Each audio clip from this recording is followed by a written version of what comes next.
Hello, my name is Nicole Lewis. I am CEO and Principal Creative at Visual Appeal. We are a creative studio located in Mechanicsville, Virginia, and we specialize in branding and marketing services. I welcome you here today. Today we're going to be talking about the unveiling the power of SEO, tactics, and analytics. So welcome, let's get started. We're going to begin by covering these major points: the importance of online presence, SEO search engine optimization, and analytics measurement efficiencies. So let's start with understanding what SEO is. Basically, SEO, or site engine optimization, determines a website or web page positioning. So when individuals search or look for you on Google, the information that is read or indexed is what makes up your site engine optimization. So the evolution of this, there were traditional algorithms that were used that ranked pages based off of some data and information that you put in the back end. Artificial intelligence has now transformed how this works, and it impacts how your site is ranked within Google. So Google is going to index your site based off of the content that's in the site, okay? So where the website results come up are based off of how individuals search. So the more information that you have that's relevant to the search data that's being put in, the higher ranks you will fall up into the page within the searches. So when you're thinking about optimizing your site, there used to be plugins that you would add to your site to put in metadata, meta descriptions, and information of that nature to be found on Google. Some of those systems are still utilized, but the process for optimizing your site has changed so much from Google's perspective to where they really want to have a lot of that content baked in to the content within your site. So you really want to be thinking about the language that you're literally using within your site to help lead those captures for you to be found when you're indexed through Google. So when you're thinking about SEO components, all right, so you have on-site or on-page. That could be links within your page that drive traffic. So you're talking about your tags. So you think about your hierarchy of how your website structure is built, the descriptions and the headers that are used within your site, the URL structures within your navigation and your internal linking, and then the keywords that are utilized to represent your service or products or what it is that you're trying to introduce through your website. Okay, so those are on page. Those are built and baked into the site content itself. Off page would be backlinking strategies or social media mentions, online reputation management. You're thinking about outward sources that support bringing in individuals to your page. So you have your internal components and your external components that work together from an optimization standpoint to drive traffic to your page. So you think about you're having your Google business profile set up. Google's going to search Google first. So obviously if someone is searching for your business, you're going to follow in, you want to have a Google profile, business profile for them to be able to be introduced to you. And it legitimizes and sets the tone for their experience with you. And that too can be optimized to share content about your business products or services. But that would be considered an off-page SEO because it is not built into your website, but it is going to drive traffic to your website based off of the information that your target audience finds relevant there. Technical SEO. So when you're looking at talking about that, you're looking at your website structure at this point. We always say that websites start with content. And you can have something beautiful, but if it's not functional, it's really not working for you. So when you're thinking about developing your website, you want to be thinking about holistically not only the information that you're going to share, but how engaging it's going to be for your visitor. So in that structured process, you want to be thinking about the navigation. How easy is it for individuals to navigate your website and find the information that they're looking for without having to have multiple clicks? This all helps support your optimization, because within the indexing process, it's combing through language, not images, language. So any text that you have on your site, that information needs to have structured keywords that resonate with how your target would be looking for you. You want to also be looking at being mobile friendly. Does your website work on all devices? That's another optimization tactic, because the stress points of coming to a website on your phone and not being able to find the content because it doesn't display properly, it doesn't load properly, these could cause bounces from your site. Bounce rates basically increase by individuals leaving. They come, they don't really connect or don't find what they're looking for, and they leave quickly. You don't want that. You want them to stay and to navigate through your site and visit the pages and capture the information that you're trying to share. Page speed is another factor. If individuals come to your site and it takes a long time for it to load, they can become discouraged and leave. So all of these are factors that are captured within your SEO. And then making sure that you're secure. Individuals want to make sure that they're comfortable with being in your site, navigating your site, and not have to worry about their information being compromised, particularly if you have a WooCommerce or some sort of e-commerce site, because they're actually putting in information around their credit card or payment information, and they want to make sure that that's going to be secure. So when you're structuring your website and you're really being intentional about optimizing properly, these are some key things to keep in mind. Content is king. I talked about it earlier today. Quality content is the foundation of your website. It's so important to make sure that you take the time to develop your content first. Really take the time to develop the messaging, making sure that those keywords are baked in. When I see keywords, it's easy to become caught up in the technical information around what it is that you do, but individuals don't search in technical terms.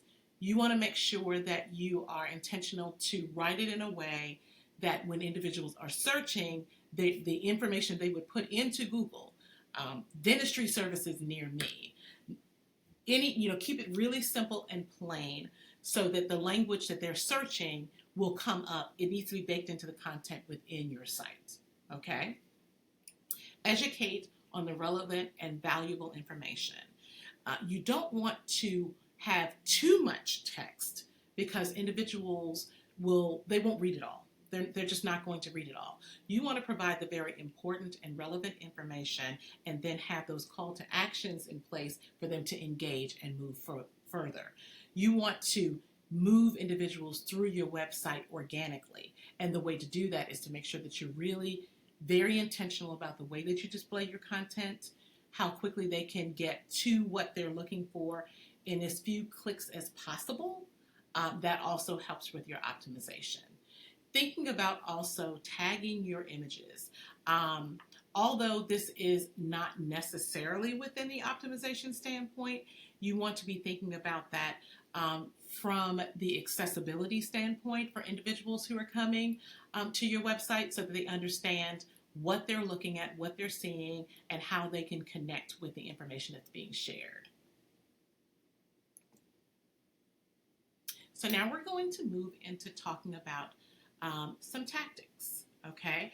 So there's white hat. There's good and bad to everything, right? So there's white hat, good SEO search optimization processes. And we've touched on a few of these a little bit earlier.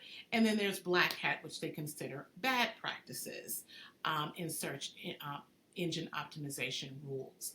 As I mentioned earlier, Google has really cracked down quite a bit to really make an even playing field for individuals to be more honest in the way that they display their information and in the way that they index their pages.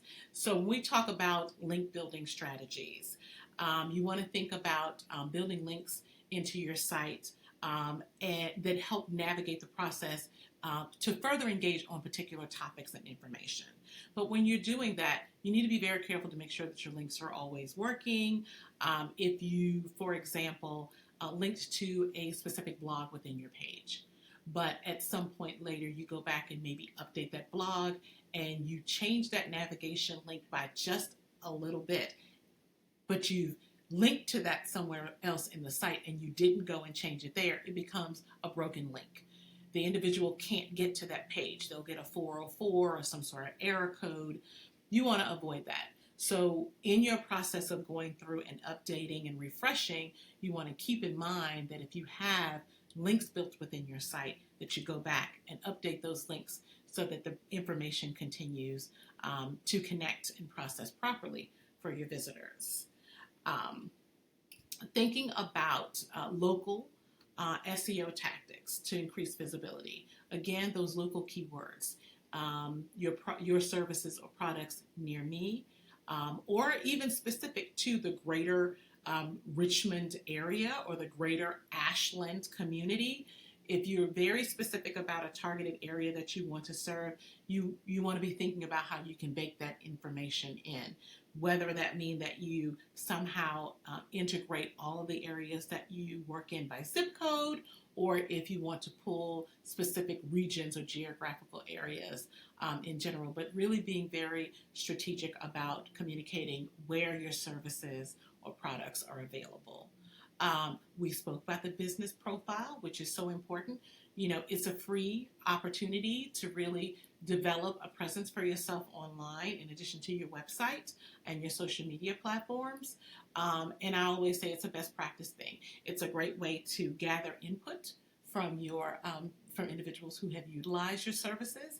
They will be able to rank you, which is wonderful for advertising, to be able to showcase that your services have resonated with your target audience, that they're happy with what they were provided. So take advantage of that definitely if you haven't already.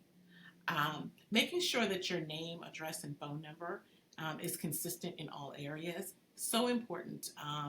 Something else that I always recommend is to make sure that your handles for your social media platforms, keep them consistent if you can. If you can lock into one handle and have that one handle resonate across all of your platforms, it's going to make it easier from a marketing standpoint. It's going to make it easier from a navigation standpoint for your users because they will commit that name to mind. It'll make it easier for them to find you in multiple places. And something that has creeped up a lot more is voice search optimization. So making sure that those phrases that individuals use, so if they're using Siri, if they're using Google, if they're using Bixby, whatever AI voice optimizer they're using, they're going to search for you using very specific language, very simple language. You want to make sure that your site is also optimized to capture those individuals who utilize those tools to search for content and information. So making sure that it sounds human and not too clinical or technical will help you to do really well in making sure that you're optimized in those spaces. SEO and user experience. Sometimes you may hear UX, UI. That's speaking to user experience and user interface. So that has to do with technically the build of the website, but really thinking about, again, I mentioned earlier about accessibility and user-friendly. We're noticing that there has been a tremendous crackdown on sites that aren't accessible. There are a lot of individuals who have sight and vision and hearing impairments, and you want to make sure that you have your site, you scan your site to make sure that it's going to be accessible to those individuals. Inclusivity is very important, especially post-COVID era, where individuals are really seeking more content using devices. I touched on being mobile responsive. When we talk about mobile responsiveness, we're really talking about the information being visible and accessible on all devices. So whether they're using their actual computer, they may be using a tablet, or if they're using a cell phone device. Um, we always recommend streamlining your navigation to make it as simple as possible. These are UX practices, user experience practices. You really want to make it easy for individuals to navigate to the content they're looking for, and you want to have clear call to action. What is it that you want them to do when they come to the site? They've read the information, you've educated them on what it is that you have to offer. Now, what is that next step? You want to consider all of those factors, and all of those are built into strong SEO practice. All right, so we've covered a lot with respect to optimization. And so now we're going to go over to its partner of analytics, which is the other side of the coin. The importance of having strong optimization practices because all of that data is captured and can be pulled in a report that provides you with guidance on best practices for marketing, what's working, what's not. So making sure that you can optimize properly will give you great data and information to guide you in some processes. And so that information is captured generally through your analytics. So analytics, website analytics is basically review data that's captured usually by Google, and it's attached to your website. Generally, there's a dashboard in the back end of your website where you can see those analytics, or you can simply go to Google Analytics proper to pull the information. But it has key metrics on speed, traffic, optimization, and user experience. It'll provide you with valuable insight on not only how many people are coming to your site, or how many sessions or users are coming to your site, but also how much information they're getting. Are they staying?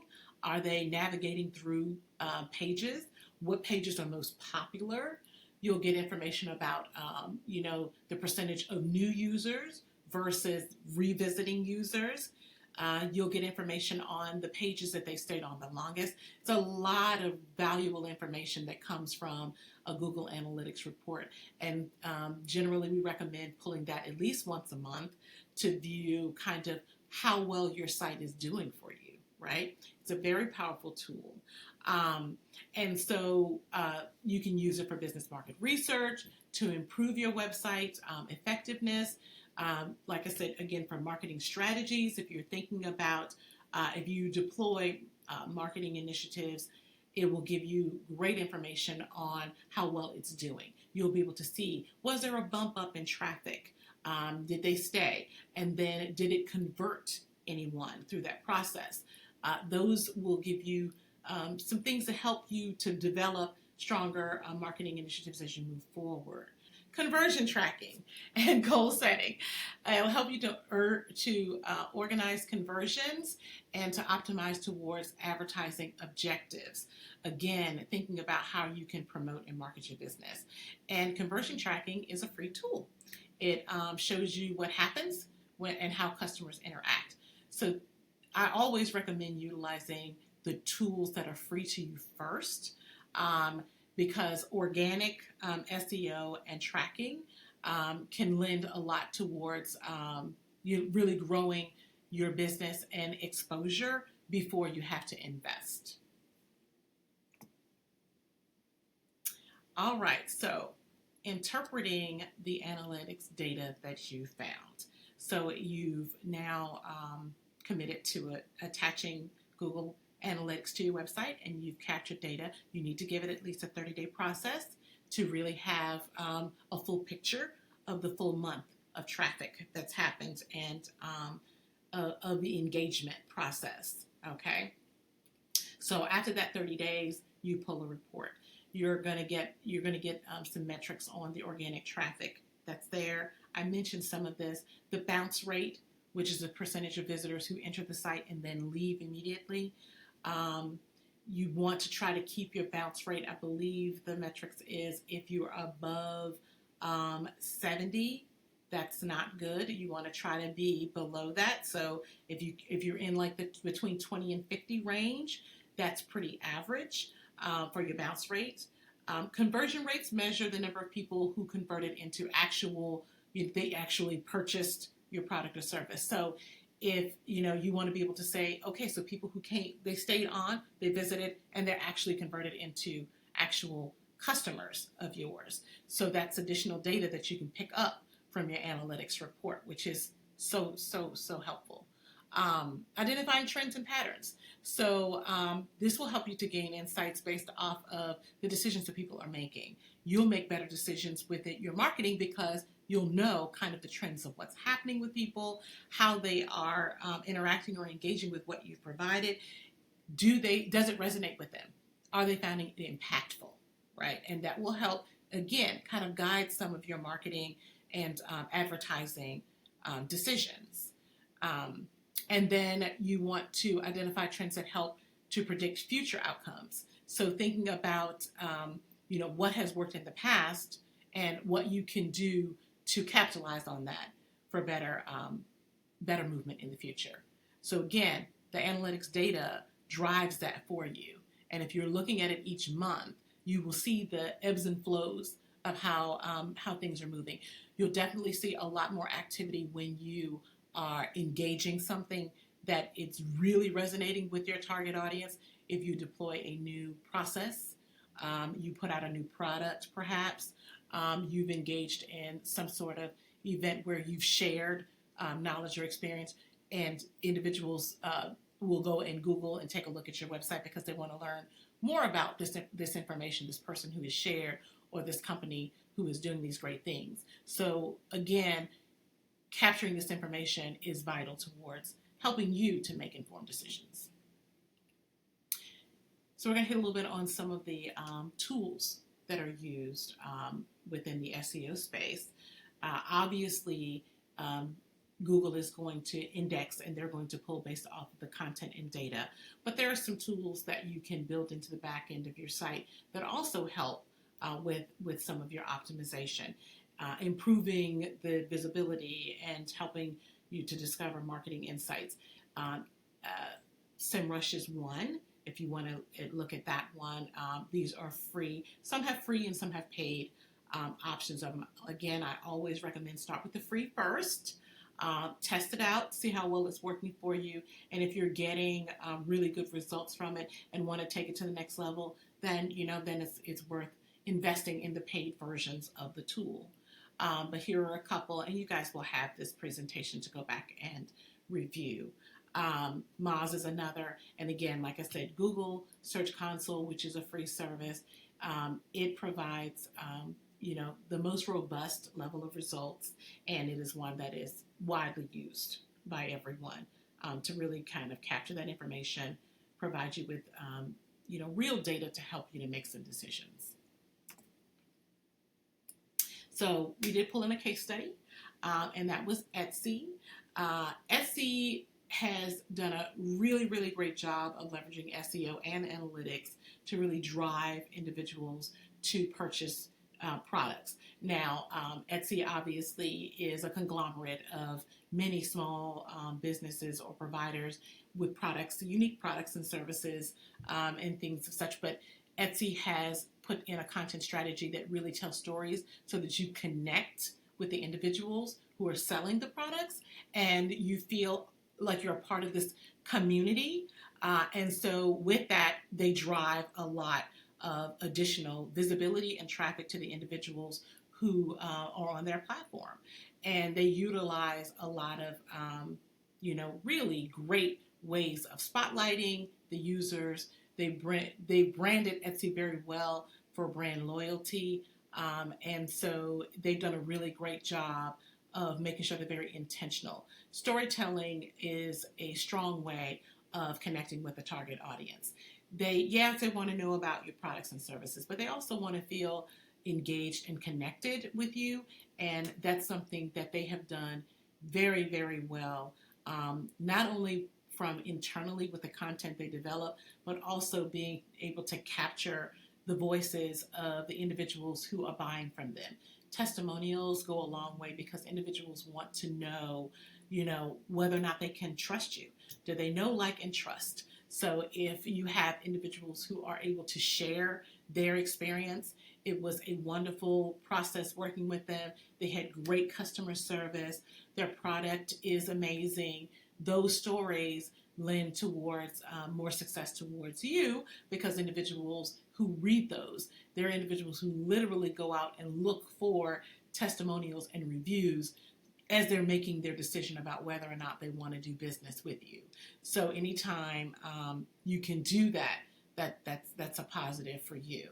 So this case study was one. So when you're thinking about for your own website experience, if there are ways to be able to capture and tell a story, that's another way to increase your optimization because, again, individuals are going to be searching that information.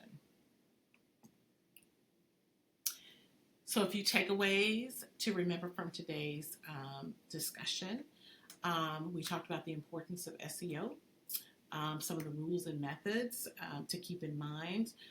We talked about, again, using the information within your website to be very intentional about keywords baked in. We talked about that. Efficiency of the search engine, what your offer and why it ranks well. So thinking about how well you communicate what it is that you do, and how well you have individuals who tell the story about how well you do, will also help you to be a little bit more effective within the SEO as people are searching for you. SEO helps you acquire free targeted traffic because individuals who are searching are looking for something very specific. So if you have that baked within your site, obviously you're going to come up into those rankings. Keeping in mind that organic SEO, which is information that's baked into your site, is a process. So I want you to not think that as soon as you go in and bake these words in, you're going to fly to the top. When you take a look at how Google sets its listing, you're going to have paid individuals who are going to come to the top. They have paid money to be at the very top of the list. Organic SEO is just that. It means that you have put the criteria in place for you to move up within the rankings based off of the information that you provided. Whether you're going to fall on the first page, that takes time. It's not an immediate action. It takes time for you to move up. But the more that you can do from an internal and external optimization process, the better that you position yourself to move up in those pages. If you're eager to be at the top of the page, paid optimization may be something to consider. But if you're willing to wait it out and put in the time and the resources necessary to organically move up, I think that that's a smarter way to go about doing it. It creates a more trustworthy and steady foundation because anyone could pay to be at the top of the page. Something else to keep in mind, we talked about e-commerce and having a robust content strategy there. We gave the example of Etsy and what they did to make sure that individuals can not only find the products, but connect with the product provider and really tell the story of how well they're doing in that space. Analyzing content to determine why visitors picked you. Why did they pick you? So really being able to understand what it is that you are sharing that resonates with them and how it connects will help, again, guide some of those marketing and advertising processes for you. User-generated materials, we talked about this. Your reviews and ratings can go a long way towards having individuals feel confident with buying your products or services or engaging with you in a deeper level. So definitely keeping in mind all of those things. So strategy monitoring and adapting. Thinking about this process is ongoing. Your website is a living file. It is not something to be set and forget.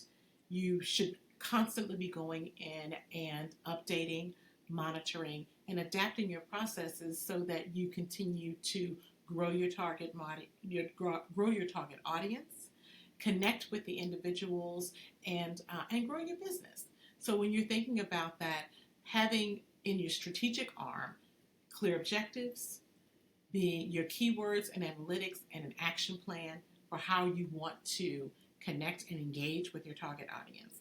Monitoring monthly, like I said, pulling those analytics reports and going through them monthly, and then checking out the trends within your area, and then looking at those algorithm updates. Google is constantly updating things, so staying informed is going to be important to make sure that you're prepared to update your site accordingly, and then adapting. You're going to constantly learn things. AI has changed the world with regards to how we navigate data, how we develop content, and how individuals are taking in information, how they are finding information. So staying up to date on those things that are happening, staying informed and adjusting, you have to be fluid to be effective in this space. So I hope that you found this information very helpful today. Again, my name is Nickkol Lewis.